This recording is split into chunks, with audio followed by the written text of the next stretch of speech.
ఈజిప్ట్లో ఉన్నటువంటి దేవతల్లో దేవుళ్ళలో ఈ రూపం కలిగినటువంటిది కూడా వాళ్ళకి దేవుడు. మనకి సహజంగా దూడ అని ఇక్కడ వ్రాయబడింది. అటున్నది అంటే ఈ హతోర్ అనేటువంటి అపీజ్ APIS అనేటువంటి పదాన్ని ఉపయోగిస్తారు. దీని గురించి ఏం చెప్తారంటే ఇది ఒక పవిత్రమైన సజీవ ఎద్దు నమ్ముతారు. రాజశక్తికి చిహ్నం.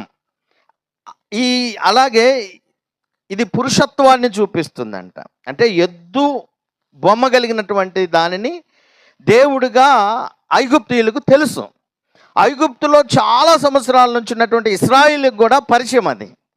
ఆ ఎద్దు దేవుడిని యాపిస్ అనేటువంటి పదం అది రాజ చిహ్నానికి, బలానికి, పురుషత్వానికి గుర్తుగా ఉంటుంది. ఎక్కువగా ఫారోస్ అంటారు కదా, ఈజిప్షియన్ రాజులు ఉంటారు కదా, వాళ్ళు ఈ దేవుణ్ణి ఎక్కువగా ఆరాధిస్తారు. ఎందుకంటే వీళ్ళకు కూడా రాజా మకుటము, ఎద్దు బలమైంది కదా, ఎద్దు బలమైంది, రాజసం కలిగింది, పౌరుషత్వం కలిగింది, పురుషత్వం కలిగింది.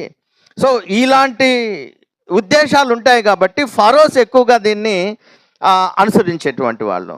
సో ఈ రెండు రకాలైనటువంటి దాని ముందు అసలు ఈ ఎద్దు బొమ్మతో ఉన్నటువంటి ఈ దేవుడికి వీళ్ళు సుమారు సంవత్సరంలో 7 రోజులు పండగ చేస్తారు. ఆ పండగ దినాల్లో చెబుతుంది స్త్రీలు ఆ సంతానోత్పత్తి కోసము ఆ ఎద్దు బొమ్మ ఉన్నటువంటి దేవుడిగా కొలిచేటువంటి ఆ బొమ్మ ముందు అన్కవర్ చేసుకుంటారు. వాళ్ళు ఆ దేవుడికి చూపించుకుంటారు. అన్కవర్ అంటే మనకు తెలుసు, బట్టలు తీసి ఆ దేవుడి ముందు కనపరుచుకుంటారు వాళ్ళు. ఎందుకంటే వాళ్ళకి సంతానం ఇచ్చే దేవుడు అని అనుకుంటారు. ఫరోను ఎప్పుడైతే వారిచ్చినటువంటి బంగారాన్ని ఒక రూపాన్ని చేశాడో, ఆ రూపము ఇంచుమించు ఇదిగో ఈ ఎద్దు ఆవు రెండు కలగలిపినటువంటి ఈ కాఫ్, అదే లేగదూడ, ఇది ఆ దూడ బొమ్మ వాళ్ళకి కనిపించింది. ఏదైతే వాళ్ళు మర్చిపోయి వచ్చారో, ఏదైతే ఐగుప్తులో పరిచయం అయి ఉందో అది ఇక్కడ వాళ్ళ కళ్ళ ముందు కనపడేసరికి వాళ్ళ ఆలోచన పూర్తిగా మారిపోయి ఇది మనల్ని ఈ దేవుడే, ఇదే యెహోవా. వాళ్ళు చూడండి ఆ ఎద్దును దేవుడిగా వాళ్ళు పూజించటానికి పూనుకొని వాళ్ళు తినుటకు లేచి, తినటము ఆడుటకు లేచారు అనేటువంటి పదాలు మనం చూస్తుంటాము. వారు ఇంకా విచిత్రమైన పనులు చేస్తూ ఉన్నారు, మనం చూసాము ఇక్కడ. దీని నుంచి మనం కొన్ని పాఠాలు నేర్చుకోవాలండి. మనం నేర్చుకునే మొదటి పాఠం ఏంటంటే ఈ ప్రజలకు సరి అయినటువంటి జ్ఞానము లేదు. ఈ ప్రజలకు సరైనటువంటి కమాండ్మెంట్స్ అంటారు కదా, ఈ 10 కమాండ్మెంట్స్లో ఒకటి ఆయన స్పష్టంగా వాళ్ళకి చెప్పదలిచింది ఏంటంటే నీ దేవుడైన యెహోవాను నేనే. ఆయన స్పష్టంగా చెప్తున్నాడు, నేనే దాసుల గృహమైన ఐగుప్తు దేశంలో నుండి నిన్ను వెలుపలకు రప్పించి నేను తప్ప వేరొక దేవుడు నీకు ఉండకూడదు. పైన ఆకాశం అందే కానీ, క్రింద భూమి అందే కానీ, భూమి కింద నీళ్ళ అందే కానీ ఉండు దేని రూపమునైనను విగ్రహమునైనను నువ్వు చేసుకొనకూడదు, వాటికి సాగిలపడకూడదు, వాటిని పూజింపకూడదు. స్పష్టంగా చెబుతున్నాడు. గుణలక్షణాలను మాట్లాడుతున్నాడు వాళ్ళకి. ఒకవేళ వీళ్ళు అజ్ఞానంతో తిరిగి ఐగుప్తులో ఉన్నటువంటి ఆలోచనలతోనే ఇక్కడ కూడా ప్రవర్తిస్తారేమో దేవుడు. ఇక్కడ విషయం ఏంటంటే సుమారు 1 నెల రోజుల ముందే దేవుడు స్పష్టమైనటువంటి ఆజ్ఞ చెప్పాడు ఆయనను గూర్చి, నేను ఎటువంటి వాడిని అని.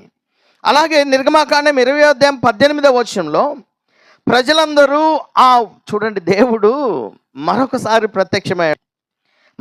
ఇదే సందర్భంలో మరొకసారి ప్రత్యక్షమై ఆ ఉరుములో ఆ మెరుపులు, ఆ బోరధ్వనియు, ఆ పర్వత ధూమమును చూచి భయపడి తొలగి దూరంగా నిలిచి మోషేతో ఇట్లనిరి హిమ్సెల్ఫ్. అంటే దేవుడు తన ప్రభావాన్ని, అంటే మనందరికీ తెలుసు దేవుడిని ఎవరు చూడరు, ఆయన స్వరాన్ని ఎవరు వినరు, కానీ దేవుడు తన ప్రత్యక్షతను ఇలాంటి భరించలేకున్నా మాకు భయమేస్తుంది, ఆలోచన చేయండి అని మోషేతో అన్నారు. అప్పుడు 20వ వచనంలో మోషే అంటాడు, 20 వచనంలో నిర్గమాకాండము, అందుకు మోషే భయపడకుడి, మిమ్మును పరీక్షించుటకును, వీటన్నిటిని గుర్తు కనపరిచినప్పుడు ఒకవేళ మోషే చెబితే ఈయన ఒక మానవుడు కదా, ఇతను చెబితే మేమినేదేంటి అని ఒకవేళ నిర్లక్ష్యపు ధోరణిలో ఉంటారేమో. కాబట్టి దేవుడే తన ప్రత్యక్షతను కనపరిచినప్పుడు ఆ ప్రత్యక్షతను తాళలేక వాళ్ళు అంటున్నారు, మోషే నువ్వు మాట్లాడు మాతో. అప్పుడు మోషే చెప్తున్నాడు వాళ్ళకి అర్థమయ్యేటట్లు, ఎందుకు దేవుడు ఇలా తన తన పరిస్థితిని ఇక్కడ మీ మధ్య మీరు భయపడుతున్న ఎందుకు కనపరిచాడంటే, మీరు భవిష్యత్తులో పాపం చేయకుండా జాగ్రత్తగా ఉంటారని అని యెహోవా మోషేతో ఇట్లా, నేను ఇశ్రాయేలీయులతో ఇలాగ చెప్పుము, నేను ఆకాశం నుండి మీతో మాట్లాడితినని మీరు గ్రహించితిరి. ఎందుకు దేవుడు తన్ను తాను కనపరుచుకున్నాడంటే, ఆయన కనపరుచుకున్నాడు కారణము మీరు ఇక పాపం చేయకూడదని, ఆయనకు భయపడతారని. ఆ తర్వాత దేవుడే స్పష్టంగా మాట్లాడుతూ అక్కడ అంటున్నాడు, ఇశ్రాయేలుతో ఇలాగ చెప్పుము, నేను ఆకాశం నుండి నేను మీతో మాట్లాడుతున్నానని మీరు గ్రహించితిరి. అంటే వాళ్ళకి స్పష్టం, ఇక దానిలో ఏ డౌట్ లేదు. దేవుడే కలగజేసుకున్నాడు, దేవుడే మమ్మల్ని నడిపించాడు, దేవుడే ఐగుప్తు నుంచి మమ్మల్ని తీశాడు. ఆ భయంకరమైనటువంటి దేవుడు ప్రత్యక్షత మాకు కనపడి మాకు భయం వేసింది అని వాళ్ళకి అర్థం అవ్వాలి. ఆ తర్వాత ఆయన స్పష్టంగా మళ్ళొక్కసారి వాళ్ళకి జ్ఞాపకం చేస్తున్నాడు. మీరు 20వ అధ్యాయం 23వ వచనం నిర్గమాకాండం, మీరు నన్ను కొలుచుచు బంగారు దేవతలనైనను చేసుకోకూడదు. స్పష్టంగా చెప్పాడండి. మళ్ళా మీరు నన్ను సేవించుచు లేదా నన్ను కొలుస్తూ, అంటే వాళ్ళకి అర్థమయ్యేది ఏంటంటే, అంటే దేవుని యొక్క రూపమని దానికి మార్చకూడదు. ఏ మెటల్ని తీసుకొని, అది వెండి కానీ బంగారం కానీ, ఆ మెటల్తో మనం ఒక రూపాన్ని చేసుకొని మనల్ని ఐగుప్తు నుండి తీసుకొచ్చిన దేవుడు ఇది అని చెప్పటానికి అవకాశము లేదు. కాబట్టి ఇక్కడ వాళ్ళకి స్పష్టం. నేను ఎందుకు వాళ్ళని అంటే దేవుడి ఇగ్నోరెన్స్ అంటే ఏందండి? ఇగ్నోరెన్స్ అంటారు కదా, అజ్ఞానము ఇగ్నోరెన్స్. దేవుడి విషయంలో ఇంత స్పష్టత వాళ్ళకు ఉంది కదా, ఇంత స్పష్టత. దేవుడు కనపడిన ఆయన యొక్క ప్రత్యక్షతను చూచినప్పుడు వాళ్ళు ట్రెంబుల్ అయిపోయారు కదా, అదిరిపోయారు కదా. నేనే దేవుడిని వాళ్ళకి తెలిసింది, అర్థమైందని. దేవుడు కూడా ఎందుకు జరిగిందంటే, పాపం చేయకూడదు. వాటిలో ఒకటేంటంటే, మీరు వెండితో బంగారంతో ఏ రూపాన్ని చేసుకోకూడదు. ఇంత కానీ వీళ్ళేం చేశారు? అదే మళ్ళా చెప్తున్నారు, ద్వితీయోపదేశకాండం 9:12 అంటాడు, నీవు లేచి ఇక్కడ నుండి త్వరగా దిగుము, నీవు ఐగుప్తులో నుండి రప్పించిన త్వరగా తొలగి తమకు పోత బొమ్మను చేసుకోరనని నాతో చెప్పాను. ఈ ప్రజలు త్వరగా తొలగిపోయారు. ఇక్కడ మీరు గమనించినట్లయితే మనుషుల యొక్క అజ్ఞానము, మనుషుల యొక్క అవిధేయత, మనుషుల యొక్క భయము లేని తనము. గలతీ పత్రికలో కూడా పౌలు అంటాడు గలతీ సంఘంతో, క్రీస్తు కృపను బట్టి మిమ్మును పిలిచిన వానిని విడిచి భిన్నమైన సువార్త తట్టుకు మీరింత త్వరగా తిరిగిపోవట చూడగా నాకు ఆశ్చర్యమగుతుంది. ఆనాడు వాళ్ళు ఎలా అంత త్వరగా తిరిగిపోయారో అంటే, ఈవెన్ మంత్ అటు ఇటుగా మంత్ అయింది ఆ గ్యాప్. అది వెంటనే 40 రోజులు మోషే కనపడకపోయేసరికి దేవుడు ఏదైతే చెప్పాడు వాళ్ళకి ట్రెంబుల్ అయిపోయారు, అన్ని అనుభవాలైనవి. కానీ వాళ్ళు ఈ పని చేశారంటే వాళ్ళకు ఉన్నటువంటి అజ్ఞానం అండి. భయపడుతుంది. ప్రజలంట జ్ఞానం లేకపోతే చెడిపోతారు. హోషేయ గ్రంథం, ఇశ్రాయేలీయులారా యెహోవా మాట ఆలకించుడి, సత్యమును కనికరమును దేవుని గుర్చిన జ్ఞానము దేశమందు లేకపోవట చూచి యెహోవా దేశ నివాసులతో వ్యాజ్యమాడుతున్నాడు. దేవుడు తగాదాడుతున్నాడు అంటే, వ్యాజ్యమాడుతున్నాడు. వీళ్ళకి ఏం లేవు. ఇంత ఎవిడెన్స్ వాళ్ళ ముందున్నా కానీ వీళ్ళకంట సత్యమును గూర్చి, కనికరమును గూర్చి, దేవుని గూర్చిన జ్ఞానం లేదు, వాళ్ళకి లేదు. పరిస్థితులు దారుణంగా ఉన్నాయండి. దేవుని గురించినటువంటి విషయాలు మనం నేర్చుకుంటున్నా, తెలుసుకుంటున్నా, దేవుడు దాన్ని మనకు వాక్యము రూపంలో మనకు తెలియపరుస్తున్నా చాలామంది ఎలా ఉన్నారంటే దేవుని విషయంలో ఇంకా అజ్ఞానులుగా ఉన్నారు. అందుకే గలతీ సంఘంతో అంటాడు, ఓ అవివేకులైన గలతీలారా, మీకేమన్నా మైండ్ ఉందా, వివేకం ఉందా, జ్ఞానం ఉందా? గలతీ సంఘంతో మాట్లాడుతున్నారు. ఓ అవివేకులైన గలతీలారా, మిమ్మల్ని ఎవడు భ్రమ పెట్టాను అని మాట్లాడుతున్నాడు. ఆ తర్వాత అదే 3:3 అంటాడు, మీరింత అవివేకులైతిరా. మొదట ఆత్మానుసారంగా మొదలుపెట్టి ఇప్పుడు శరీరానుసారంగా పరిపూర్ణులు అవుతారా మీరు? ఆ తర్వాత గలతీ 4:20 అంటాడు, మిమ్మల్ని గూర్చి ఎటూ తోచుకున్నాను, నేను ఇప్పుడే మీ మెద్దకు వచ్చి మరి ఒక విధంగా మీతో మాట్లాడగోరుచున్నాను. అంటే వాళ్ళ ఉన్న అవివేకము, వాళ్ళకు ఉన్న తెలివి తక్కువతనము, వారికి ఉన్న అజ్ఞానము, దేవుని విషయంలో, సువార్త విషయంలో, ప్రత్యేకంగా యేసుక్రీస్తు ప్రభువారి యొక్క సిలువను గుర్చినటువంటి వార్త విషయంలో వాళ్ళ ముందు ఆయన సిలువ వేయబడినట్టు ప్రదర్శించబడ్డాడు అంటే వాళ్ళు అంత కళ్ళకు కట్టినట్టుగా, హృదయాలకు అర్థమయ్యేటట్టుగా చెప్పారు. యేసుక్రీస్తు ప్రభువారి యొక్క సువార్త ద్వారానే రక్షణ, సున్నతి ద్వారా కాదు, పాత నిబంధనలో ఉన్న ధర్మశాస్త్రపు ఆచారాల వల్ల కాదు, యేసుక్రీస్తు ద్వారానే రక్షణ అనేటువంటి వాస్తవాలను కళ్ళకు కట్టినట్లు, అందుకే ప్రదర్శింపబడిన కదా, మీ కళ్ళకు ప్రదర్శింపబడిన కదా. ఇంతగా వాళ్లకు ప్రదర్శించబడితే ఇప్పుడు వాళ్ళు ఏమయ్యారు? అవివేకులు. అంటే ఈ సువార్త నుంచి తొందరగా ఉంటాం, కానీ తెలివి తక్కువగా దేవుని విషయంలో ప్రవర్తన ఉంటుంది మనకు కొన్నిసార్లు. కాబట్టి మరలా ఆ రోజు వాళ్ళు అంత ట్రెంబుల్ అయిపోయారు కదా, అంత తెలుసుకొని అంత తొందరగా ఎలా తిరిగిపోయారు? మనుషుల యొక్క లక్షణం అది. గలతీ సంఘం కూడా అంతగా వాళ్ళ ముందు ప్రభువు ప్రదర్శించబడ్డాడు కదా, సిలువ వేయబడినట్లు, మరి అంత తొందరగా ఎలా? సో కాబట్టి ఇక్కడ గమనించాల్సిన విషయం ఏంటంటే జ్ఞానం కలిగి ఉండాలండి మనం. ఏది అంటే మంచి చెడు, దైవికమైందేంది, దైవికం కాందేంటి, ఇవన్నీ కూడా ఆ రెండింటికి మధ్య వ్యత్యాసం తెలుసుకునేటువంటి వాళ్ళుగా ఉండాలి. ఈజీగా ప్రతిదానికి మోసపోయి అవివేకంగా ప్రవర్తించామంటే నష్టపోతాం. వారు అదే చేశారు.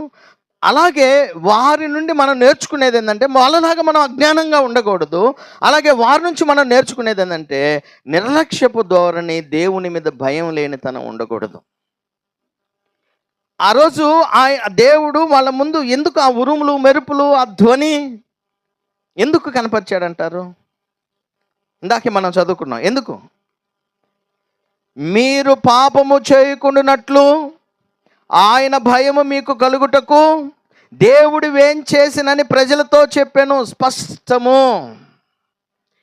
దేవుడు తన్ను తాను కనపరుచుకొని వాళ్ళు దేవుడు ఎంత భయంకరుడు అని వారి హృదయంలో భయం పుట్టాలి. వాళ్ళకి భయం పుట్టి పాపం చేయకుండా ఉండాలి. అందుకే అక్కడ ఏముంది, అంతకుముందు మనం చదువుకున్న ఆ ప్రజలు ఆ ఉరుములు, ఆ మెరుపులు, ఆ బోరధ్వని, ఆ పర్వత ధూమము చూసి భయపడి తొలగి మాతో మాట్లాడిన మేము చచ్చిపోతాము అన్నారు. అంత ట్రెంబుల్ అయిపోయిన వాళ్ళు, అంత భయపడినట్టు. ఇప్పుడేంటి? నిర్లక్ష్యము, భయం లేనితనము. కాలం గడిచే కొద్దీ మర్చిపోతుంటాం దేవుడిని. కాలం వస్తేనేనా మనం దేవుని మీద భయం ఉంచేది? వీళ్ళ యొక్క దుర్మార్గత చూడండి. ఇంత భయపడి కూడా కొన్ని రోజుల్లోనే దేవుడిని ఏం చేశారు? మర్చిపోయారు. దేవుడి మీద భయాన్ని విడిచిపెట్టారు. చూడండి, మన జీవితాల్లో కూడా అల్లకల్లోలు, కుటుంబాల్లో భయంకరమైనవి జరిగి ఏదో ఇవన్నీ జరిగితేనే మనం దేవుని యందు భయభక్తులు కలిగి ఉండాలంటూ కూర్చుంటే ఎట్లా? మన ఉద్దేశం దేవుని మీద భయము, భక్తి, విధేయత, దేవుని యొక్క మాటలంటే నిర్లక్ష్యం లేని ధోరణి, దేవుని మీద భయం ఉన్నప్పుడే కలుగుద్దండి. అది దేవుని మీద భయం ఉన్నప్పుడే. ఆ భయం ఎలాంటి భయం? ఎజ్రా ఏం చేశాడంటే, ఇశ్రాయేలీలు చెరలో నుండి బయటకు వచ్చినటువంటి వాళ్ళు ఉన్నారు కదా, వాళ్ళలోనంట చాలామంది తప్పుడు పనులు చేస్తూ వచ్చారు. చెరలో నుండి చెరకపోయినప్పుడు అన్ని జనాంగాలను పెళ్లి చేసుకోవటం ఇవన్నీ చేసినప్పుడు ఎజ్రా ఏడుస్తూ ఉన్నాడు మందిరంలో. ఎజ్రాను ఏడుస్తున్నప్పుడు ఎజ్రాను చూసి ఇంకొంతమంది ప్రజలు వచ్చి కూడా ఏడుస్తూ ఉన్నారు. ఆ తర్వాత కూడా ఆ ఏడుస్తూ వచ్చి ఎజ్రాతో ఏమంటున్నాడంటే, మీరు ప్రకటన చేయండి, ఈ తప్పు చేసినటువంటి వాళ్ళు, పాపం చేసినటువంటి వాళ్ళు వచ్చి తమ పాపాలు విడిచిపెట్టి వాళ్ళు ఏదైతే అన్ని దేవునికి అనుకూలంగా జీవించేటట్లు చేస్తారు కాబట్టి వాళ్ళకి సమాచారం తెలపండి అని చెప్పాడండి. చెప్పినప్పుడు వాళ్ళు వచ్చారంట కొంతమంది. ఎస్రా గ్రంథం 10వ అధ్యాయము 5వ వచనం చూద్దాం. ఎస్రా 10:5లో యూదా వంశస్థులందరూ 10 బెన్యామీనులందరూ ఆ 3 దినముల్లోగా యెరూషలేమునకు కూడి వచ్చేది. 9వ నెల, ఆ నెల 25వ దినమున జనులందరూ దేవుని మందిరపు వీధిలో కూర్చొని గొప్ప వర్షాల చేత తడియుచు ఆ సంగతిని తలంచుకొనుట వలన ఏం చేస్తున్నారు? వణుకుచుండిరి, అంటే ట్రెంబుల్ అవుతున్నారు. ఏ సంగతి తలుచుకొని? వీళ్ళకి భయం వేస్తుందంట. వీళ్ళకి భయం వేస్తుంది. దేనివల్ల అంటే ఆ పై వచనం చూడండి, 8వ వచనం, ఎజ్రా గ్రంథం 10:8. మరియు 3 దినములలోగా ప్రధానులను పెద్దలను చేసిన యోచన చొప్పున ఎవడైనను రాకపోయినడలా వాని ఆస్తి దేవునికి ప్రతిష్ఠితమగుననియు వాడు విడుదల నొందని వారి సమాజములో నుండి వెలివేయబడుననియు అంటే వీళ్ళు ఎందుకు ఏడుస్తున్నారు? ఎందుకు ట్రెంబుల్ అవుతున్నారు? దేవుని మీద భయంతోనా? చూడండి, దేవుని భయంతోనో లేకపోతే మేము పాపం చేసాము, నేను స్త్రీలను చేసుకున్నాం, అది దేవునికి విరోధమైనది, అది పాపము. దేవుడి ఎదుట మేము పాపం చేశాం కాబట్టి దేవుని ఎదుట మేము బాధపడుతూ మేము వణకాలి అనేటువంటి ఆలోచన వాళ్ళకి లేదండి. ఈరోజు కూడా అంతే ఉంది చాలామంది. అంటే మన జీవితాల్లో దేవుడు ఏదో ఒక ఇబ్బందో లేకపోతే కుటుంబంలో సమస్యలో లేకపోతే గందరగోళాలు సృష్టిస్తేనే దేవునికి భయపడాలా? దేవునికి ప్రతి సందర్భంలో భయపడాలండి. అసలు దేవుడికి ఎటువంటి భయాన్ని చూపించాలంటే గౌరవంతో కూడిన భయం ఉండాలి. దేవుని ఎడల గౌరవంతో కూడిన భయము, దేవుని ఎడల ప్రేమతో కూడిన భయము. ఫర్ ఎగ్జాంపుల్ మీకు చెప్తా, అన్య రాజ్యంలో ఒక స్త్రీ ఆయనను పొందటానికి ఆయన బలవంతం చేసినప్పుడు ఆమెను విడిచిపెట్టి ఆయన పరిగెత్తింది దేనికి? ఏ భయం? దేవుడు నన్ను చంపేస్తాడు, నన్ను ఎరగదీస్తాడు, నా కాళ్ళు కాదు. దేవుని మీద ఆయనకున్న గౌరవంతో కూడిన భయము. ఇందాక వీళ్ళకున్న భయం ఏంటి? ఆస్తి పోద్ది, ఆ భయం కాదు. ఆ భయం ఉన్నవాడు పరిస్థితులను బట్టి మారుతారు. అటువంటి భయం కాదు. దేవుని మీద ఇటువంటి భయం. షద్రకు, మెషకు, అబేద్నెగో, దానియేలు అనేటువంటి వాళ్ళు అన్ని దేశంలో ఉన్నారు కదా, వాళ్ళు ఎందుకు కింగ్ తినేటువంటి మీట్ తినమంది? మేము అపవిత్రమవుతాము. అది ఎవరి భయము? దేవుడు విగ్రహానికి మొక్కలేదు, దైవ భయం. ఆ రోజు ఇప్పుడు దైవ భయం అంటే దేవుడు వచ్చి మమ్మల్ని ఏదో నెత్తి పగలు కొడతాడని కాదు. ఆయనే సర్వశక్తి కలిగిన వాడు, ఆయనే సేవింపదగిన వాడు, ఆయనే గొప్పవాడు, ఆయన తప్ప వేరొకడు లేడు అనేటువంటి ఉద్దేశం కలిగి గౌరవంతో కూడినటువంటి భయం. అది భవనంలోకి ఎందుకు పోయాడు? కాబట్టి ఇక్కడ మీరు గమనించాలి. విషయం ఏంటంటే వాళ్ళకు ఉన్నటువంటి ఆలోచన ఏంటంటే ఇగ్నోరెన్స్ ఒకటండి, అంటే అజ్ఞానం ఒకటి. అలాగే దేవుని భయం లేదు, దేవునికి విధేయత చూపించే మనస్తత్వం వాళ్ళకి లేదు. అందుకే బైబిల్ చెప్తుంది స్పష్టంగా, ఎవడు దీనుడై నలిగిన హృదయం గలవాడై నా మాట విని వణుకుచుండును. ఇట్స్ ఏ ఫియర్ అండి, భయం. వణుకెప్పుడు? భయం వచ్చినప్పుడే కదా. అది ఎటువంటి భయము? ఎవడు దీనుడై నలిగి నా హృదయము గలవాడై నా మాట విని వణుకుచుండును. అంటే ఇక్కడ దేవుడు నా ఇల్లు పడగొడతాడు, నాకు జ్వరం తీసుకొస్తాడు, మా ఇంట్లో అంటే సహజంగా అవి కూడా ఒకవేళ జరిగితే జరగచ్చేమో, కానీ దానికి సంబంధించిన భయం కాదు ఇది. దేవుడు శక్తిమంతుడు, దేవుడు సర్వోన్నతుడు, దేవుడు పూజనీయుడు, ఆయనే పూజకు అర్హుడు. ఇటువంటి ట్రెంబల్నెస్ ఉండాలండి భయం అంటే. ఇటువంటి భయముతో మనం దేవుణ్ణి సేవించాలి. అందుకే తీతుకు రాసిన పత్రికలు అంటాడు, వారు దేవుణ్ణి ఎరుగుదమని చెప్పుకుంటారు కానీ అసహ్యులు, అవిధేయులు, ప్రతి సత్కార్యము విషయమై భ్రష్టులై ఉండి తమ క్రియల వలన ఆయనను ఎరగమన్నట్టున్నారు. ఎవరాళ్ళు? క్రేతులో ఉన్నటువంటి వారు. ఈ క్రేతులో ఉన్న సంఘంలో ఉన్నటువంటి వారు, సంఘ సభ్యులు. వీళ్ళు ఎటువంటి వాళ్ళు? అబద్ధికులు, దుష్టమృగాలు, సోమరులు, తిండిబోతులు. ఏంటి సంఘ సభ్యులు కదా వీళ్ళు. మరి ఎందుకు ఈ దుష్టత్వం వీళ్ళకి? మళ్ళీ వీళ్ళు ఏం చెప్పుకుంటారు? మేము దేవుణ్ణి ఎరుగుదుము, వీ నో గాడ్, మాకు దేవుడు తెలుసు. కానీ ఇవన్నీ ఎందుకు చేస్తున్నారంటే దేవుడి భయము లేదు వారికి. దేవుని భయం లేదు, దేవుని ఆజ్ఞల ఎడల విధేయత లేదు. ఇప్పుడు ఒక ఆజ్ఞ దేవుడు చెప్పాడంటే ట్రెంబుల్ అవ్వాలండి మనము. ఉనికి ఈ విషయంలో నేను తప్పు చేస్తే నా దేవునికి వ్యతిరేకంగా నేను చేసిన వాడిని అవుతానేమో. జోసెఫ్ అనుకున్నట్లుగా ఇది నేను చేయకూడదు అని దేవునికి వ్యతిరేకమైన పనులు చేయటం మానాలి. భయపడాలండి దేవునికి భయపడాలి. ఈ పాట నుండి మనం నేర్చుకున్న ఒకటేంటంటే జ్ఞానం కలిగిన వారంగా ఉండాలి, అలాగే దేవునికి భయపడాలి. జ్ఞానం కలిగి ఉంటే మనం ఏం చేస్తాం? ఇశ్రాయేలులాగా మనము చేయము. రెండో విషయం ఏంటంటే లీడర్షిప్ ఏదైతే ఉందో, నాయకత్వం ఏదైతే ఉందో దానికి మనము గౌరవించాలి. నాయకత్వం అంటే లోకంలో ఉన్న నాయకులను గురించి నేను మాట్లాడట్లా.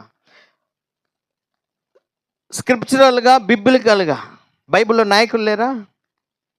ఓల్డ్ టెస్ట్మెంట్లో నాయకులు లేరా? మోషే ఎవరు? యెహోషువ. చాలా మంది ఉన్నారు. సమూయేలు లాంటోడు, చాలామంది నాయకులు ఉన్నారు. ఆ తర్వాత కొత్త నిబంధనలో నాయకులు లేరా? ఎవరు? సంఘ పెద్దల్ని లీడర్స్ అనే పదాన్ని ఉపయోగిస్తారు. నాయకులు వాళ్ళు. అందుకే మీ పైన నాయకులైనా, తర్వాత చూద్దాం ఆ విషయాన్ని. సో ఇప్పుడు విషయం ఏంటంటే, రెండవది మనం గమనించాల్సింది ఏంటంటే, ఈ పాఠంలో నాయకత్వానికి మనము గౌరవించాలి. ఇప్పుడు వీళ్ళలో నాయకుడు ఎవరు? అహరోన్ ఏం చేశాడండి?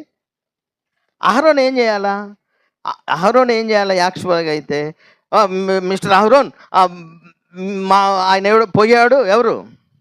మోషే పోయాడు. ఇక మా ముందు మమ్మల్ని నడిపించడానికి దేవుడు కావాలి అన్నప్పుడు అహరోన్ ఏమనాలి? హీ మస్ట్, అంటే అతడు నాయకునికి లోపడ. అసలు మోషే ఈయనకి నాయకుడేనా? అహరోనికి ఖచ్చితంగా నాయకుడే. మీరు ఒక వచనం చూడండి, నిర్గమాకాండము వాళ్ళు అనగానే, ఇదిగో ఒక ఆయన కావాలనగా మీ పిల్లలకి, మీ భార్యలు, మీ కుమార్తెలు చెవులున్న బంగారు పోగులు తీసి నా దగ్గరకు తీసుకురండి అని చెప్పి వాటిని కరగబెట్టి దాన్ని ఒక బొమ్మ చేసుకొని, ఇదిగో ఇదే మీ దేవుడికి మీకు పండగ చేసుకోండి అని అనకూడదు. ఆయన ఏమనాలా? అసలు వాస్తవంగా లీడర్షిప్కి రెస్పెక్ట్ ఇవ్వాలా. మోషేతో దేవుడు ఏమన్నాడంటే, నేను నిన్ను చూస్ చేసుకున్నా, నువ్వు ఐగుప్తుకు వెళ్ళు, నా ప్రజలను తీసుకురా అంటే అని ఆయన కొన్ని సాకులు చెప్పాడు, మనందరికీ తెలుసు. నిన్న తోడినేది సంథింగ్ అన్నప్పుడు దేవుడు ఏమన్నాడు? ఆయన మోషే మీద కోపపడి, లేవీయుడగు నీ అన్నయ్య అహరోను లేడా? అతడు బాగా మాట్లాడగలడని నేను ఎరుగుదును. ఇదిగో అతడు నిన్ను ఎదుర్కొని వచ్చున్నాడు. అతడు నిన్ను చూచి తన హృదయమందు సంతోషించును. నిర్గమాకాండం 4:15. నీవు అతనితో మాట్లాడి అతని నోటికి మాటలు అందించవలెను. నేను నీ నోటికి అతని నోటికి తోడయుండి మీరు చేయవలసిన దాన్ని మీకు బోధించదును. అతడే నీకు బదులు జనులతో మాట్లాడును, అతడే నీకు నోరుగా ఉండును, నీవు అతనికి దేవుడుగా ఉందువు. Which means you are the leader. అంటే ఇప్పుడు అహరోను మాట్లాడతాడు, బట్ అహరోను తన సొంత నిర్ణయాలు తీసుకునేది లేదు. బికాజ్ అహరోను ఎవరి మాటలు చెప్పాలా? మోషే మాట్లాడిందే మాట్లాడాలా. మోషే ఎవరి నుంచి మాట్లాడుతున్నాడు? దేవుని వద్ద నుంచి. ఇప్పుడు మోషేకి దేవుడు యెహోవా అయితే అహరోనుకి దేవుడు మోషే. అంటే ఇప్పుడు మోషే యొక్క లీడర్షిప్ను ఆయన గౌరవించిన వాడైతే ఏమనాలి? నో, అంతే కదా. మాకు ఇది తీసుకురా అంటే గబగబా తీసుకొచ్చి పోతపోసి దూరం చేయడం. నాయకుడికి రెస్పెక్ట్ ఇవ్వాలా. అహరోను మోషేకి రెస్పెక్ట్. మోషే వెళ్ళాడు, వస్తాడు, వెయిట్ చేయండి, బలంగా వాళ్ళకి చెప్పాలి అహరోను. చూడండి, మనం కూడా అంతే కదా.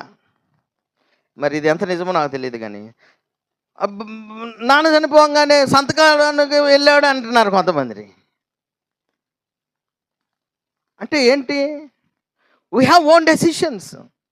అంటే మనకు ఒక సొంత నిర్ణయాలు, మన ఇష్టం వచ్చినట్లు. అంటే మనకంటే ఉన్నటువంటి నాయకుడు పోగానే మనము స్వేచ్ఛాపరులం అయిపోతాం. ఆ నాయకత్వపు విలువలు మనకు తెలియదు.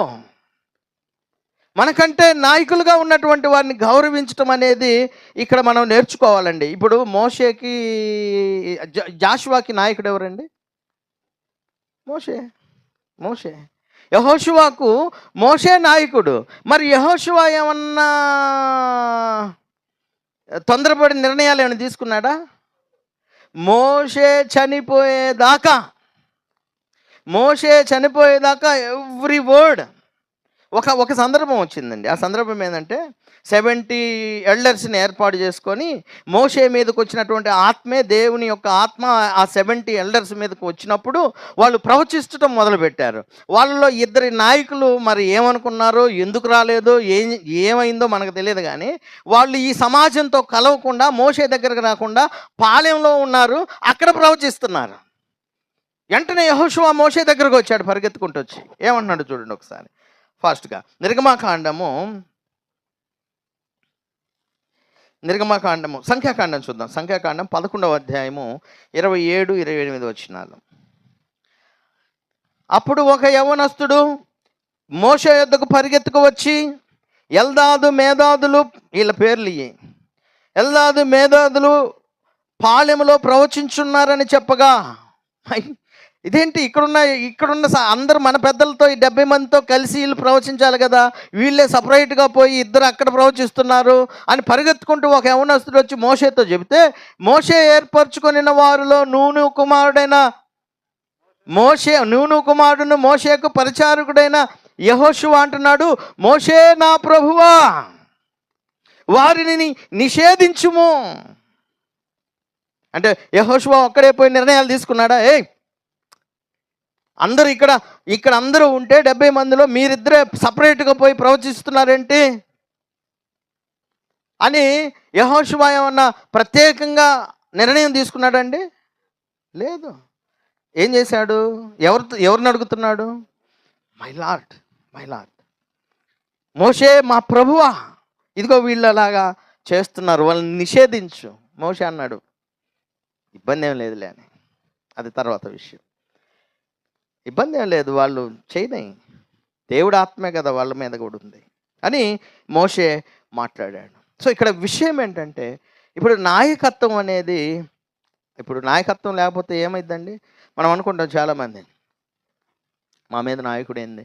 ఆ రోజుల్లో వీళ్ళు కూడా అనుకున్నారు, కోరాహు అనేటువంటి వాళ్ళు కూడా, మీరేనా చేసేది, మాకు తెలియదా? అంటే దేవుడు ఒకరిని ఒక స్థానాన్ని ఇచ్చి ఆ పని చేయమంటున్నాడంటే దానికి ఒక కారణం ఉంది. వితౌట్ రీజన్ దేవుడు ఆ పని చేయడు. నాయకత్వం అనేది కూడా దేవుని దృష్టిలో ఉంది.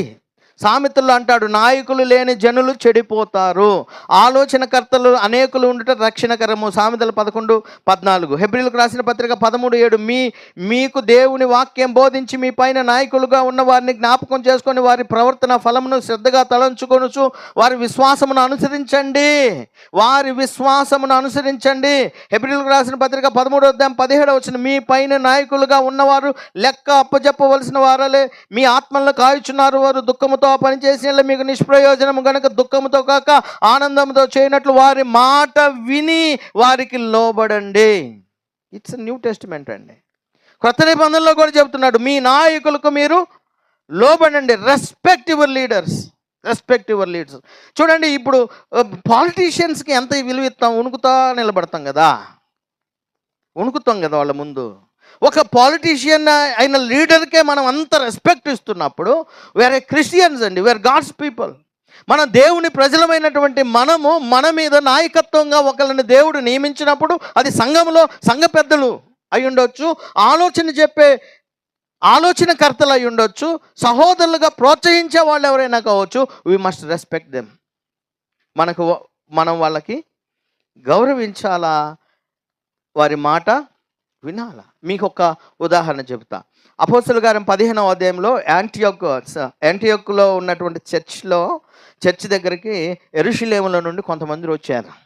యెరూషలేము నుండి కొంతమంది వచ్చి సున్నతి పొందితే కానీ మీకు రక్షణ అని అంతియొక చర్చ్లో గలిబిల్లి రేపారు వాళ్ళు. నేను త్వరగా ముగింపులోకి వెళ్తాండి. వాళ్ళు గలిబిల్లి రేపారండి. గలిబిల్లి రేపినప్పుడు అక్కడ ఎవరున్నారు సంఘంలో? మెయిన్ పాత్రలు కొంతమంది ఉన్నారు. మెయిన్ ఒక ఆయన ఉన్నాడు. ఆయన పేరేంటి? పాల్ అండ్ బర్నబా. అంటియోక్ చర్చ్లో, యెరూషలేములో కాదు. యెరూషలేములో పేతురు ఉన్నాడు, పెద్దలు ఉన్నారు, యోహాను, యాకోబు, వీళ్ళు ఉన్నారు యెరూషలేములో. సో ఇప్పుడు ఇక్కడ ఇది వచ్చినప్పుడు, ఈ ప్రాబ్లం వచ్చినప్పుడు పౌలుకి లేదా ఏంటి ఈ సమస్యను పరిష్కరించేది? పౌలు చేయలేడా? చేయగలుగుతాడు.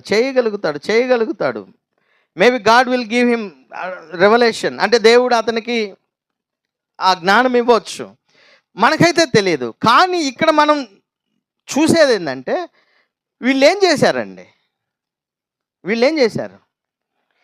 యెరూషలేములో ఉన్న పెద్దల దగ్గరికి, అపోస్తుల దగ్గరికి ఈ వివాదాన్ని తీసుకొని అక్కడికి వెళ్ళారు.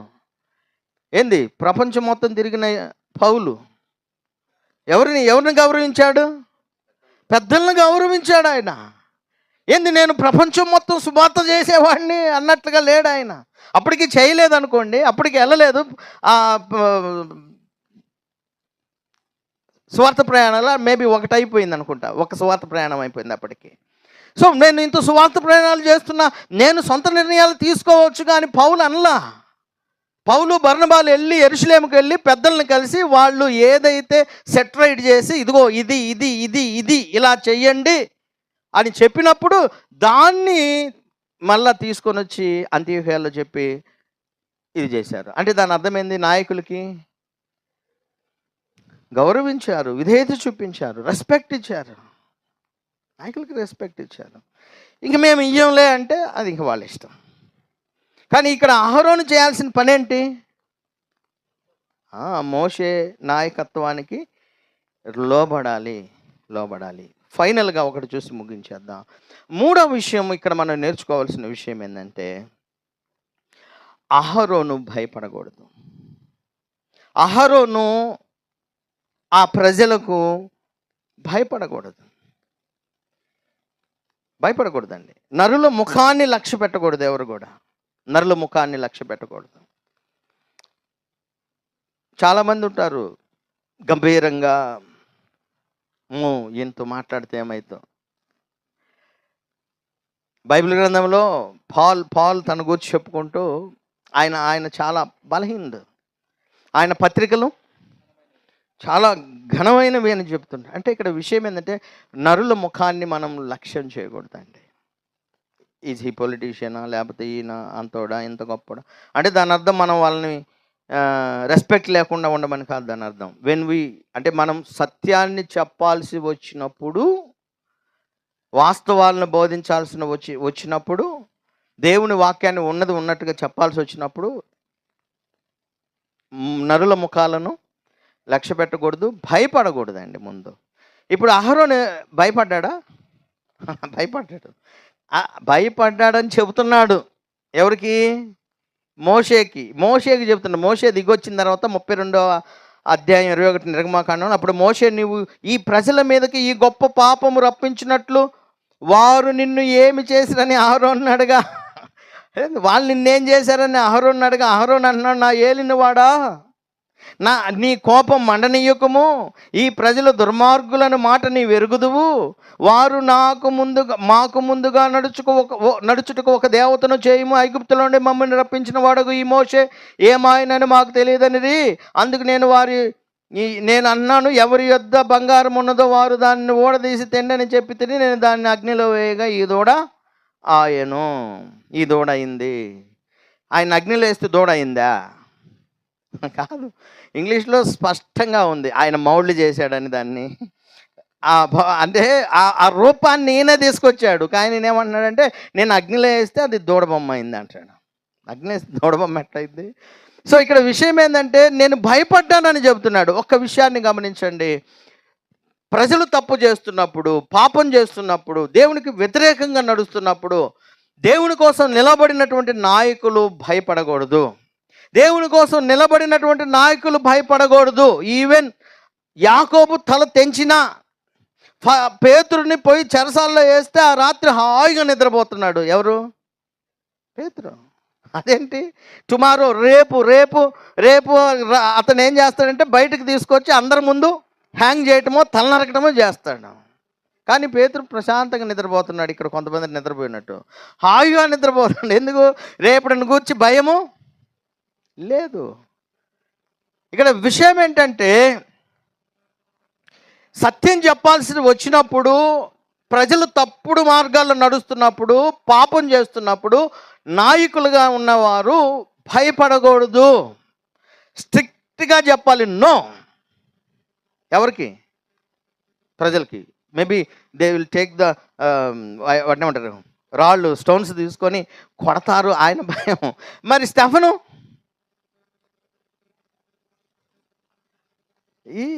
అతనికి బహుశా ఊహించుండకపోవచ్చు, అయినా భయపడలా. మరి యేసుక్రీస్తు ప్రభువారు ఆర్ యు ఎ కింగ్? ఆ రోజు నేను రాజును కాదు నాయన, నేను అసలు సీజర్కి వ్యతిరేకంగా నేను ఏం చేయలేదు, నా రాజ్యం నాది వేరే సంగతి, నేను అసలు సీజర్కి వ్యతిరేకంగా ఏం చేయలేదు, ఇటువంటి మాటలు మాట్లాడితే రావచ్చు పైలట్ దగ్గర నుంచి, పిలాతు దగ్గర నుంచి. కానీ నేను రాజునే, నువ్వు అన్నట్టే. సో అందుకే పొంతి పిలాతు ముందు ధైర్యంగా సాక్ష్యం ఇచ్చిన క్రీస్తును జ్ఞాపకం చేసుకో అంటాడు పౌలు. అంటే ధైర్యం ఉండాలి. తప్పుడు మార్గాల్లో నడిచేవాళ్ళు, అబద్ధాల్లో ఉన్నటువంటి దేవునికి వ్యతిరేకంగా ఉన్నవారి ముందు ఖచ్చితంగా ధైర్యంతో బోధించాలి. అందుకే తాను హితబోధ విషయమై జనులు హెచ్చరించుటకు, ఎదురాడు వారి మాట ఖండించుటకు శక్తి గలవాడునట్లు ఉపదేశమును అనుసరించి నమ్మదగిన బోధను గట్టిగా చేపట్టువాడునై ఉండాలి. తీతుకు రాసిన పత్రిక 1వ అధ్యాయం 9వ వచనం. అలాగే తీతుకు రాసిన పత్రిక 1వ అధ్యాయం 3వ వచనం. ఈ సాక్ష్యం నిజమే. ఈ హేతువు చేత వారు యూదుల కల్పనా కథలను సత్యము నుండి తొలగిపోనట్టు మనుషుల కట్టడలను లక్ష్యపెట్టక విశ్వాస విషయమును స్వస్థులకు నిమిత్తం వారిని కఠినంగా గద్దించు. తీతుకు రాసిన పత్రిక 2వ అధ్యాయం 15వ వచనం. వీటిని గురించి బోధించుచు హెచ్చరించుచు సంపూర్ణ అధికారంతో దుర్బోధను ఖండించుచుండము, నిన్నెవరిని తృణీకరించనీయకము. 1 తిమోతి 5వ అధ్యాయం 20వ వచనం. ఇతరులు భయపడు నిమిత్తము పాపము చేయవారిని అందరి ఎదుట గద్దించు, పాపం చేసేటువంటి వారిని. సో మీరు ఈ వచనాలన్నీ కూడా, అంటే ఒక్కొక్కటి వివరించుకుంటూ చెప్పుకుంటూ పోతే సమయం లేదు కాబట్టి ఇప్పుడు నేను చెప్పినటువంటి వచనాలన్నీ కూడా ఏం చెప్తున్నా అంటే, స్టాండ్ స్ట్రాంగ్, బలంగా నిలబడు, ధైర్యంగా ఉండు, పాపాన్ని, అబద్ధాన్ని, అసత్యాన్ని ఖండించు. స్ట్రిక్ట్గా చెప్పు, నో అని చెప్పు, కాదు ఇది అని చెప్పు, కాదు ఇది అని చెప్పు. ఒకవేళ నీతి నిమిత్తం ఏం రావచ్చు? పేతురు అంటాడు, మీరు ఒకవేళ నీతి నిమిత్తమై శ్రమ పడినా మీరు ధన్యులే. వారి బెదిరింపులకు భయపడొద్దు, కలవరపడొద్దు, నిర్మలమైన మనస్సాక్షి గలవారై. మళ్ళీ ఇక్కడ కూడా మరి చూడండి, ఆ ధైర్యం ఏం ధైర్యం? ఆ ధైర్యం ఏం ధైర్యం? దేవుడు నాకు ధైర్యం ఉందండి, నేను గట్టిగా మాట్లాడతాను, నేను ఖండిస్తానండి, నేను బుద్ధి చెబుతానండి. రైట్, బైబిల్ కూడా అదే చెబుతుంది. ఖండించు, గద్దించు, బుద్ధి చెప్పు, అందరి ముందు అవసరమైతే కఠినంగా గద్దించు అని మాట్లాడుతున్నాడు. అయితే ఆ గద్దింపులు అవన్నీ కూడా లోకంలో కత్తులు పట్టుకున్నాడు, కర్రలు పట్టుకున్నాడు, తగాదుకు పోయినోడు చేసే లాంటి విధానం కాదు ఇది. ఇదే విధానం నిర్మలమైన మనస్సాక్షి కలిగిన వారే. ఇదే చివరి వచనం, 1 పేతురు 3:15. నిర్మలమైన మనస్సాక్షి గలవారై మీలో ఉన్న నిరీక్షణను గూర్చి మిమ్మును హేతువడుగు ప్రతి వానికి సాత్వికముతోనూ భయముతోనూ సమాధానం చెప్పుటకు ఎల్లప్పుడూ సిద్ధంగా ఉండి మీ హృదయముల యందు క్రీస్తును ప్రభువుగా ప్రతిష్ఠించుకోండి. Jesus is lord. ఆయన నా హృదయంలో క్రీస్తుగా ప్రతిష్ఠించుకున్నాడు యేసుని నేను అని, ఆయన నాతో ఉన్నాడని తగ్గింపు స్వభావంతో మంచి మనస్సాక్షి కలిగిన వారమై